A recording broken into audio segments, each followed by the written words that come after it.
For those of you whose listening memory extends back 2 weeks, you'll recall us talking about a pending lawsuit against the makers of Eli's favorite historical occurrence, God's Not Dead. Self-appointed author Kelly Kullberg claimed that large swaths of the movie were lifted from her 2006 autobiographical work about God not being dead. And while most people would rather gargle shards than read this shit, that's why most people aren't Eli Bosnick. As you may recall, Eli jumped at an opportunity to invest the requisite single cent that her book sells for on Amazon. And now that he's read the book, he's promised to share all the juicy parts with us in a brand new segment called... So I'll be damned if we're going to reinvent the formatting wheel here. So Heath, tell us, what will we be breaking down today? All right. We're talking about Finding God Beyond Harvard, The Quest for Veritas. And that's about as far as I read. That's as far as Eli, anyone should have. And Eli, how bad was this book? Well, if you liked Mein Kampf but thought this book isn't smug enough, you're in luck because there's Finding God Beyond Harvard, The Quest for Veritas. Yeah, awesome. So we're pre-God winning this. Awesome. Now, Heath and I are already engaged in the two least pleasant activities a human can do, that's moving and reading the Quran. So there was no way where we were going to be able to make time for this book, but resident glutton for punishment Eli Bosnick has read it and is prepared to walk us through it, are you not? I sure am. And I want to point out, before I get to any of the words in this book, I should point out that this is a book like a freshman double-spaced, extra-period, small margins essay as a doctoral thesis. This book is filled with unnecessary boxes, new paragraphs. It's even got a fucking map to get the measly 218 pages of text it manages. 218 pages that start, I shit you not, on page 9. They count like the fucking ads of other books at the beginning and the dedication page. It's like 2 pages for them. And by the way, if you're thinking to yourself, hey, even with those unnecessary appendices, Diatribes Volume 1 didn't get to 218 pages, fuck you. It's not the size that matters. It's all about finding a tiny wife to hold it and make it look big. That's why I like girls with Zika virus. Yeah, but how's her head? That's what I'm talking about. So I feel like the title gives us the where. So if you don't mind, Eli, give us the who and the what, if you would. Okay, so this book is about a scrappy group of kids who dared to challenge the Harvard standard of evil atheism and ask the hard questions, like, what if all the powerful people in the world are right and thinking is dumb? Also, the word Veritas. We love the shit out of that word. She then explains that she's a bad writer who can't tell a story, which we would have figured out on our own anyways, and she sort of tries to make a point of that by saying, quote, I've written something more like a novel that asks the reader to put together the pieces of the puzzle, end quote. Not adding, in a thunderstorm. Yeah. And then check out her website. That's pretty good. I'm just picturing Lewis Black screaming at her, no, you put the pieces together. You're the fucking author. And then we get right into the bullshit. She says, quote, our lives are the result of a chain of more than 1,000 scientifically variable but very unlikely events. Each one essential in exact order of its occurrence. Statistically, less than 1 chance in trillions if by dumb luck. But all reason cancels random, end quote. So, who wants to help me break that down? Ooh, me. I mean, I'm not a scientist, but I think there's way more than 1,000 scientifically verifiable events. For like, That's it's fine. probably Like, that's my small between the issue. beginning of the universe and you. Yeah, maybe a few more. And of course, it's just man, it's amazing how puddle shaped this pothole is. All of it. Any fucking series of events would have been that one in trillions and trillions of fucking odds. You dumb shit.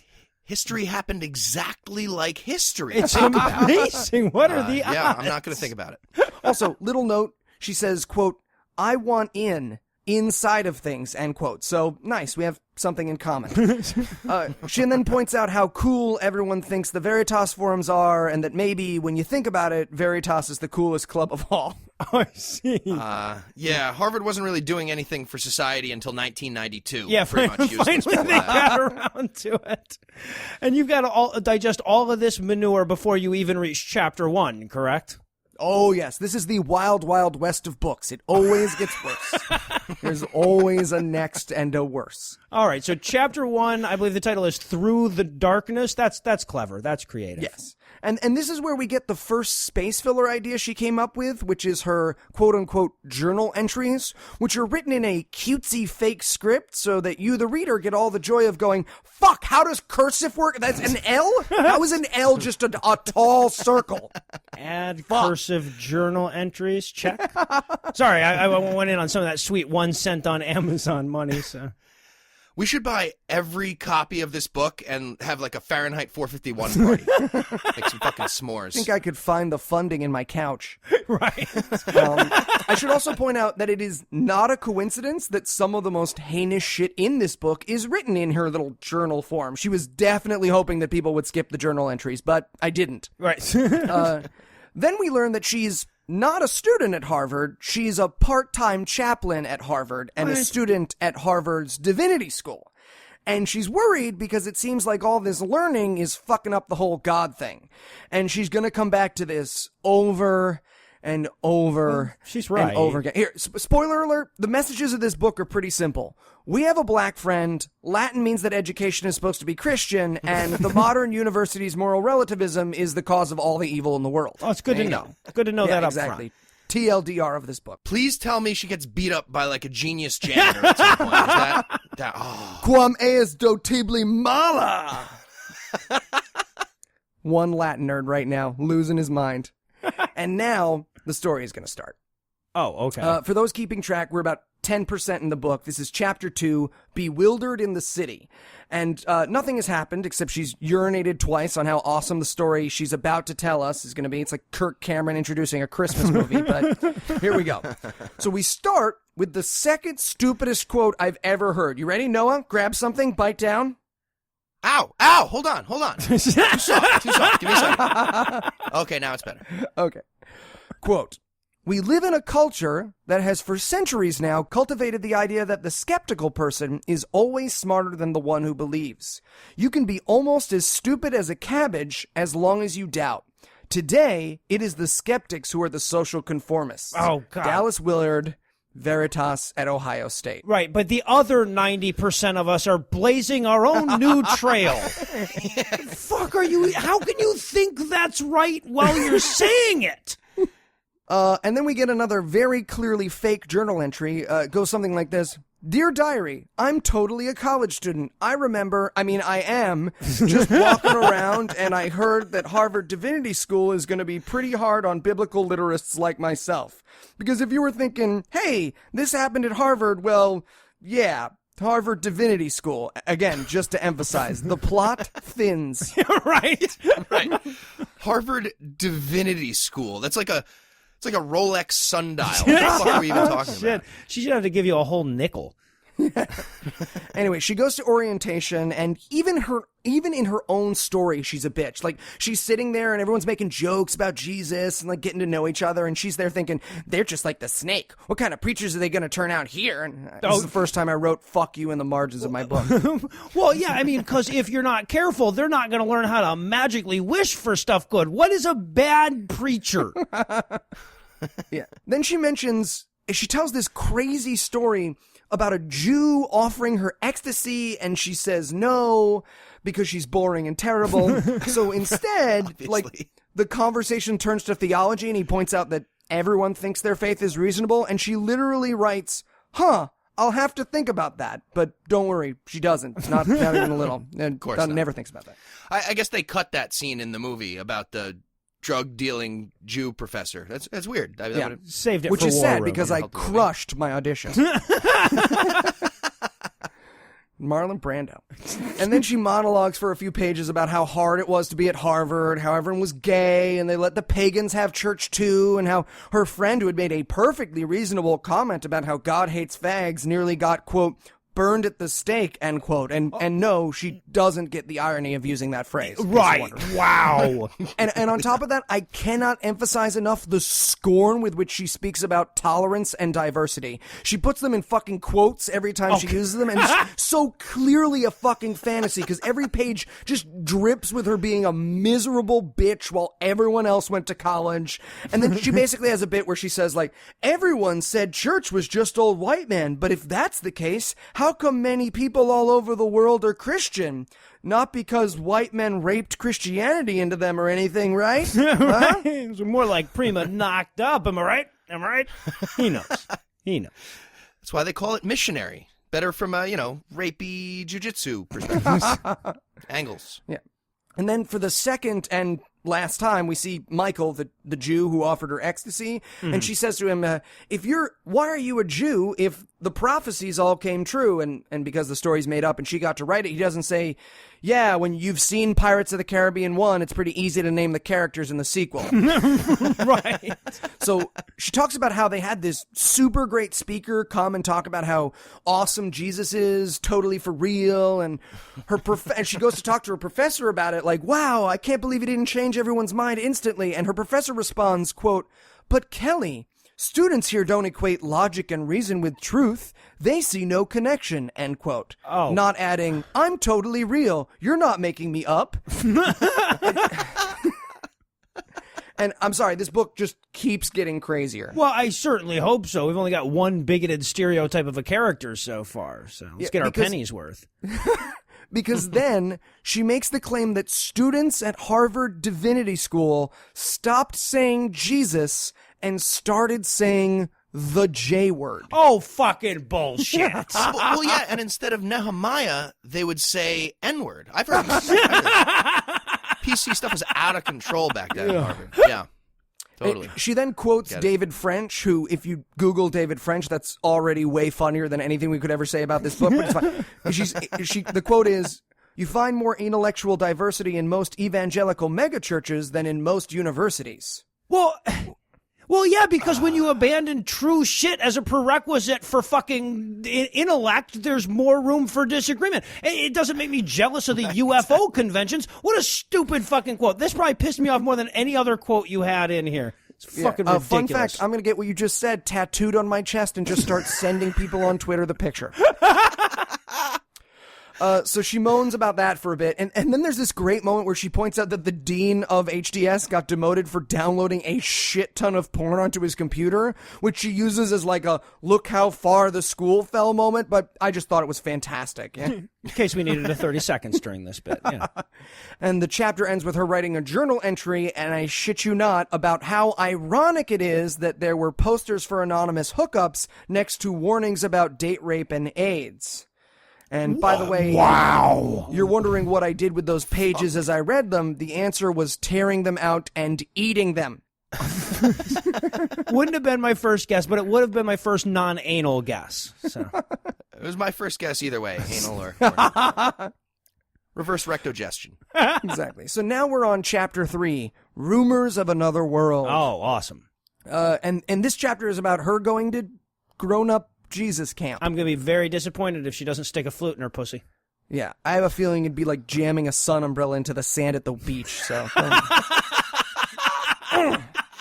You gotta twist it. Go in there. Faster air. Basically, so Jesus Camp for grown-ups is a bunch of graduate students who all get together and don't think and play volleyball, and she realizes that in this closed group of assholes, she truly felt home. Oh, I see. Yeah, and what she really wants us to know is that everyone here was super-duper smart, and they had scientists and engineers and a ton of black people, so stop calling her racist. She then describes her going on a mission where she meets a bunch of poor people and doesn't realize that God let these family have flies all over their faces, but she does really think it's super deep to ponder how great it is that they can bring these people food and Jesus. And well, less food in order to get the Jesus. Right, you had to make room for the Jesus. There's only so much room in the cartons. So she finishes her mission with, man, people love it when you give them food and water and Jesus, most of the Jesus part, right? Right. We didn't have a control group with just the food and water. We're assuming, though, that they said they liked the Jesus. Right. And she's all done with school, and when she's finished, one of the guys is like, hey, why don't you stay and make Harvard Divinity School Christian? And she has this moment of like, can I? Should I? And she's gonna. I have never wanted to burn a book so badly in my life. She's gonna. But fortunately for us, you didn't, or we'd be robbed of all the beauty of Chapter 4, Veritas Envisioned. Oh my God, we're 3 chapters in. That's it. Yeah. God damn it. It's faster than the Quran, but not much. And in this chapter, she goes back and starts a bunch of discussion groups and coordinates missions and plays charades. And I know I sound like a broken clock at this point, but so much of this book is just, fond memories of mountain biking and literally charades by the fire. That is an actual thing she describes. Babysitter's Club has more depth than this fucking book. Again, it's not about the depth. Right, it's about length and width. Mine's like a graham cracker. Well, one of the quarters, if I'm being honest, but same shit. I'm told mine is like an innie belly button. One time a girl spat on it and it drowned. It's like a balloon knot. I should also point out she keeps making these little quips throughout the book about like how smart she is. Like, quote, we tried acting out Immanuel Kant, end quote, or square dancing is really about centrifugal force, end quote. And I will eat my dick if this woman can have a 10-minute conversation about either of those fucking subjects. Centripetal. Faux force bullshit. Dualism bullshit also. Then she talks about skiing with her friends, and on her way back, she realizes that the reason so many scientists are Christians is because they're so curious. What? Here's the fucking quote. Quote, scientists not only have a sense of wonder and believe in a real rather than imaginary world, but they also understand the value of putting theory to the test. That is why so many scientists now believe in God, end quote. Oh, for fuck's sake. Quote. That's a quote. Yeah. Awesome. The test that Kant says was impossible to conduct because humans can't perceive the noumenal world. That's the one where he implied that religious people should all be agnostic instead of blindly faithful. That one? Yeah, they were trying to act that out. She only learned about that through charades, so it's hard. Right. Dinesh D'Souza taught her about Immanuel Kant, apparently. Then we hear that astronomers are finding cosmological alignment of Genesis 1 and the Big Bang, which footnotes to, I shit you not, quote, scientists have found that a random universe is negative 10 to the 38th power. That doesn't What? That's make the footnote any sense. for that. That's meaningless. Yeah, to me. not just aligned words. 2 sentences. She then says that the speed of light is described in the Bible, and she footnotes that number 6. And when I checked, Really? there is no footnote number 6. Check my Twitter. I put a picture of it up there. Literally no footnote 6. Although, to be fair, 300 million meters per second is pretty good. And that's what it says about light in Genesis. It was good. So, pretty big coincidence, I'd say. There's something there. And thanks to evolution, in 20 years, it'll be 600 million meters per second. So, yeah. This is also the chapter where we learn that the flood is scientific, monogamy is really healthy, and that prayer heals. She doesn't even bother to try to footnote that shit, so I guess we should be grateful. Little superscript of the square root of -7 or something. Yeah, right. 2.6i bid. 2.6 ibid to nothing. I get it. And then she goes on to say that Jesus makes better parents, linguists, and economists. What? Here's the quote. Quote, economists see how faith in the creative and intrinsic value of humans, made in God's image, energizes an economy, a nation, a world. End That quote. makes no fucking sense. No, it's Abel and Keynesian economics. It's totally making that. This is the nerdiest string of things we're talking about the square root of -1i. We're talking about Kant, Cain. Anyway, moving on.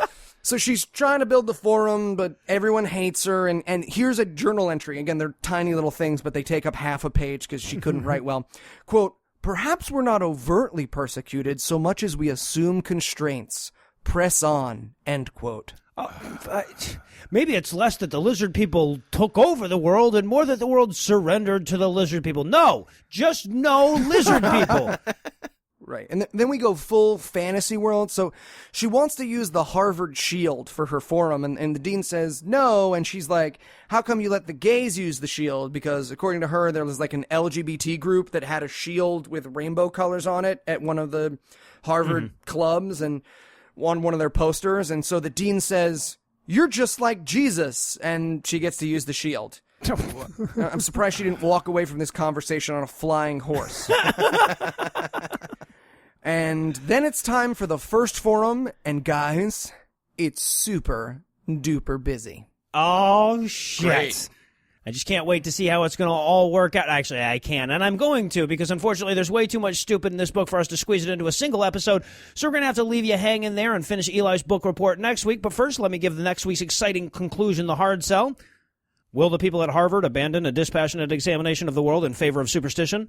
Will Kelly get the Jesus fucked out of her? Will Kevin Sorbo get hit by a car at the end? Find out the answers to these questions and more on next week's installment of